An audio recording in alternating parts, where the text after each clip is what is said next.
আসসালামু আলাইকুম viewers, welcome back to my channel.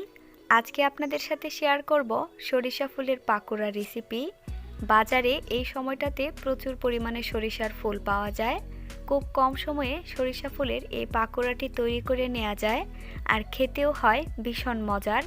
আশা করছি সরিষা ফুলের পাকোড়া রেসিপিটি আপনাদের সবার কাছে অনেক ভালো লাগবে। চলুন দেখে নেওয়া যাক সরিষা ফুলের পাকোড়া তৈরির প্রস্তুত প্রণালী। পাকোড়া তৈরির জন্য প্রথমে নিয়ে নিচ্ছি সরিষার ফুল। আমি এখানে 300 গ্রাম পরিমাণ সরিষার ফুল নিয়েছি। সরিষার ফুলগুলো নিতে হবে, কোনো পাতা নেওয়া যাবে না। এখন এখানে যদি কোনো ডাঁটা থেকে থাকে সেগুলো ফেলে দিতে হবে। ফুলগুলো খুব ভালোভাবে ধুয়ে পরিষ্কার করে নিয়েছি। সাথে নিয়েছি চিংড়ি। আমি আজকের পাকোড়াটা চিংড়ি দিয়েই করব। এখানে ছোট চিংড়ি নিয়েছি 1/3 কাপ। চিংড়িগুলো ব্লেন্ডারে দিয়ে দিচ্ছি।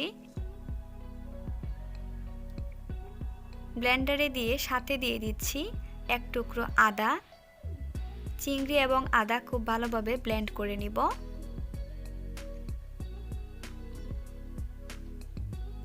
ব্লেন্ড করে নেওয়া হয়ে গেছে।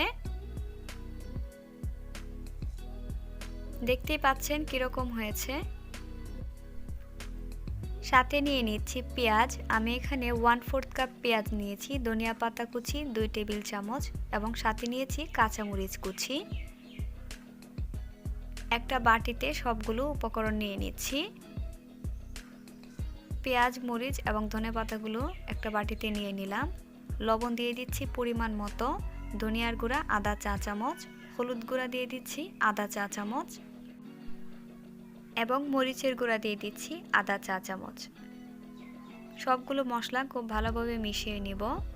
ভালোভাবে মিশিয়ে নিলে পেঁয়াজ এবং মরিচ একটু নরম হয়ে আসে। কষলি মিশিয়ে নিচ্ছি। কিছুক্ষণ কষলি মিশিয়ে নেওয়ার পর পেঁয়াজগুলো অনেকটাই নরম হয়ে এসেছে। এখন দিয়ে দিব ব্লেন্ড করে রাখা চিংড়ি মাছ। সাথে দিয়ে দিচ্ছি জিরার গুঁড়া। আমি এখানে ভাজা জিরার গুঁড়া দিয়েছি আধা চা চামচ। এখন দিয়ে দিচ্ছি চালের গুঁড়া 1 কাপ। খুব ভালোভাবে মিশিয়ে নিব চালের গুঁড়ার সাথে। ভালোভাবে মিশিয়ে নেওয়া হয়ে গেছে। এখন দিয়ে দিব পানি। আমি এখানে পানি নিয়েছি 1.25 কাপ পরিমাণ। সবটা পানি আমি একবারে দিব না, অল্প অল্প পানি দিয়ে খুব ভালোভাবে মেখে নিব। এখন সরিষার ফুলগুলো দিয়ে দিচ্ছি। আমি এখানে অর্ধেক পরিমাণ সরিষার ফুল নিয়ে একটু ভালোভাবে মেখে নিব।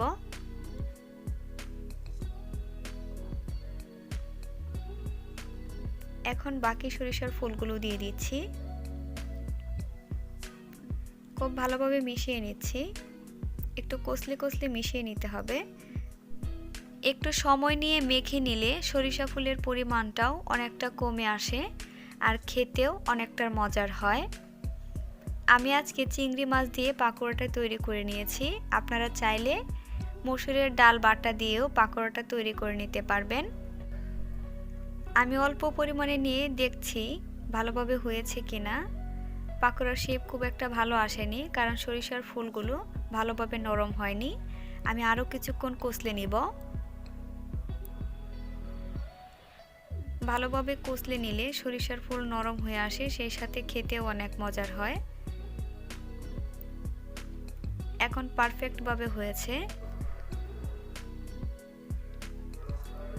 পাকোড়াগুলো ভেজে নিব। মিডিয়াম আঁচে তেলটা গরম করে নিয়ে পাকোড়া ভেজে নিচ্ছি। চুলার আঁচ এই পর্যায়ে মিডিয়াম টু হাইতে থাকবে। খুব বেশি বা খুব কম আছে পাকোড়াগুলো ভাজা যাবে না। পাকোড়ার এক পাশ ভাজা হয়ে গেছে। এখন আমি পাকোড়াগুলো উল্টে দিচ্ছি।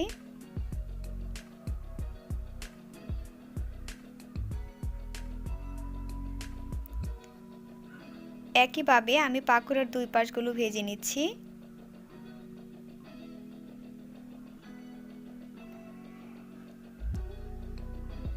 পাকোড়াগুলো ভাজা হয়ে গেছে, এখন নামিয়ে নিব।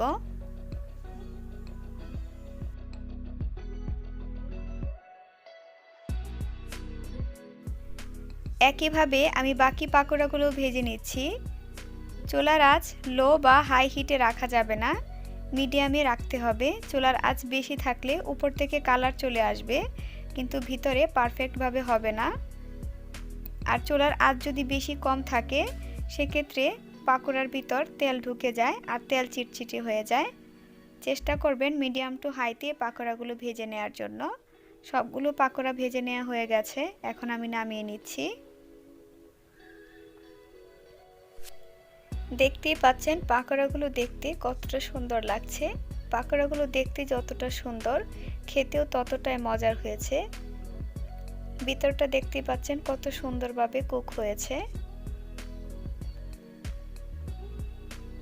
চিংড়ি দিয়ে পাকোড়া তৈরি করলে চিংড়ির অনেক সুন্দর একটা ফ্লেভার আসে, যা খেতে খুবই মজার হয়।